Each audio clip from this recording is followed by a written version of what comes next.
Hello दोस्तों, एक ही story में आपका स्वागत है। तो चलिए दोस्तों, आप जानते हैं कि ये जैसन कौन है। तो पार्ट 3 शुरू करते हैं। क्या अब ये जैसन कौन है?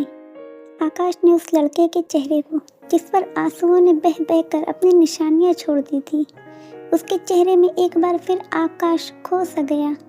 कितना रोया है ये। कोई कैसे इतने मासूम इंसान को तड़पा और रुला सकता है। अब वो लड़का फिर से नशे में बेहोश हो गया। आकाश ने उसके कपड़े उतार ही दिए थे कि वो होश में आ गया।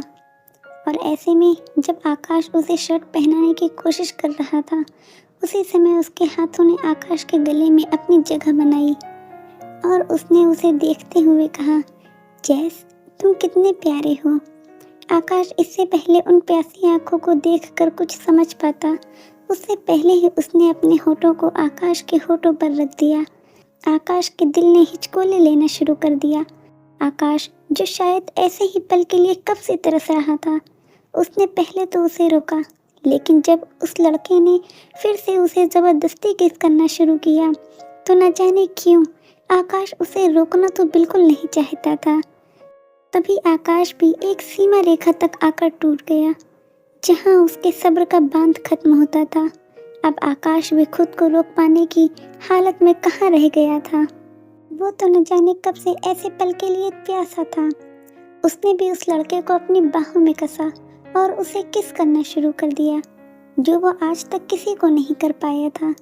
किस करते ही उसके दिल ने उसे ना रुकने को कहा। वो पिघल गया।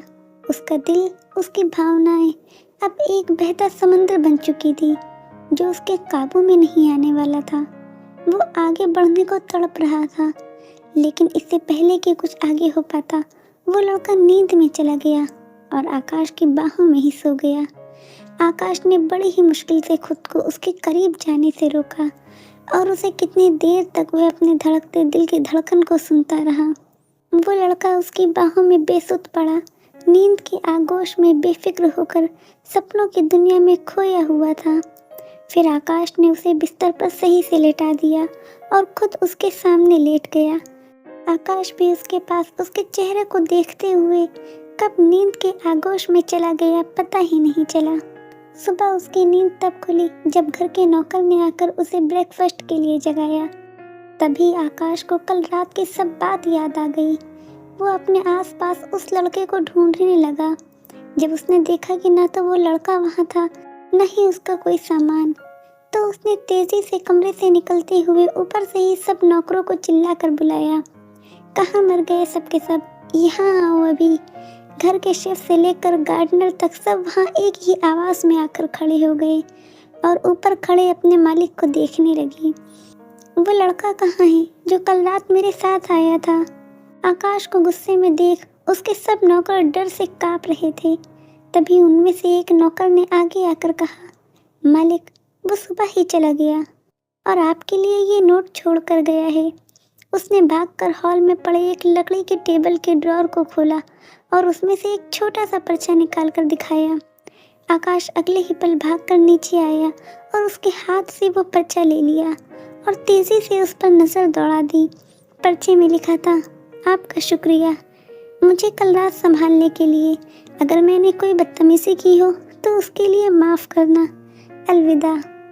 आकाश को उम्मीद थी कि शायद उसने अपना नाम या नंबर कुछ तो इस नोट में छोड़ा होगा, लेकिन जब अपनी उम्मीद को टूटता देखा तो उसने गुस्से से सबसे कहा, जोश कहाँ है, उसे बुलाओ। इतना कहना ही था कि सामने से जोश तेजी से चलता हुआ आकाश की तरफ आ रहा था। तभी जोश की नज़र घर के नौकरों पर गई जो वहाँ इस समय इकट्ठा थे। तभी जोश ने देखा सबके चेहरे के रंग उड़ चुके थे। सबको एक ही तरह के डर में देखकर उसने अपने मालिक को देखा जो उसे ही घूर रहा था। जोश, जो कि अपने मालिक की हर बात को जानता और समझता था, समझ गया कि मालिक किसी बात को लेकर गुस्से में है। उसने भागकर उस रास्ते को तय किया जो बाहर उस बड़े से घर के गेट और सीढ़ियों के बीच था।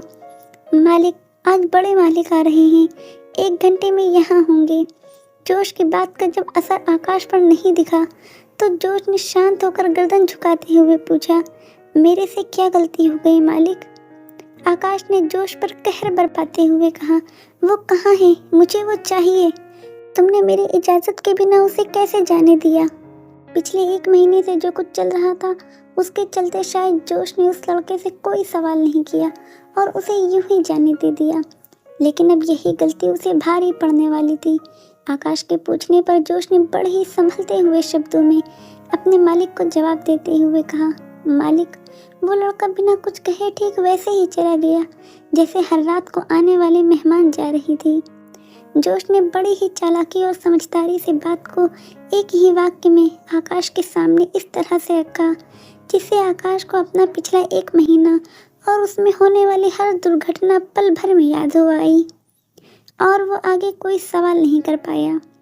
आकाश को पिछले महीने में हर एक लड़की का उसे थप्पड़ मारकर जाना याद आ गया और वो झेप मिटाते हुए बोला, मुझे वो लड़का हर हाल में चाहिए। पता करो कौन है, कहाँ का है और क्या करता है, उसकी हर खबर मुझे चाहिए।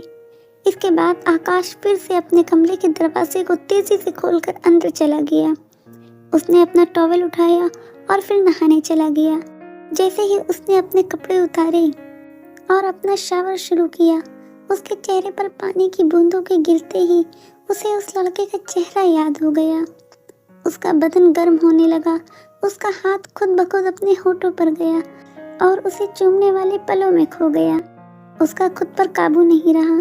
चेहरे से होकर उसके छोड़े सीने पर जब पानी की धारा बहते हुए नीचे तक आई, आकाश को अजीब सी सरसरी महसूस हुई। उसकी धड़कन, उसका बदन उस लड़के के एक एहसास के लिए तड़पने लगे। उसकी आंखें लाल हो गई। तभी आकाश ने खुद को संभाला और खुद से कहा, आकाश बस कर, अब पिताजी सर आ रहे हैं। तभी उसके उस बच्चे ने उठ खड़े होकर सवाल किया जो आज से पहले कभी जागृत नहीं हुआ। हम सब के अंदर अक्सर 2 हिस्से होते हैं जो हमें हर फैसले और हर एक भावनाओं के दोनों पक्षों को दिखाते हैं। आज आकाश का वो हिस्सा उस लड़के के आने से उससे सवाल करने लगा, उसे कचोटने लगा। आकाश, तुझे वो चाहिए। इतने सालों में पहली बार किसी के पास आने से किसी की निगाहों ने तुझे वो सुकून दिया है जिसकी तू तलाश कर रहा था। उसे ऐसे नहीं जाने दे सकता।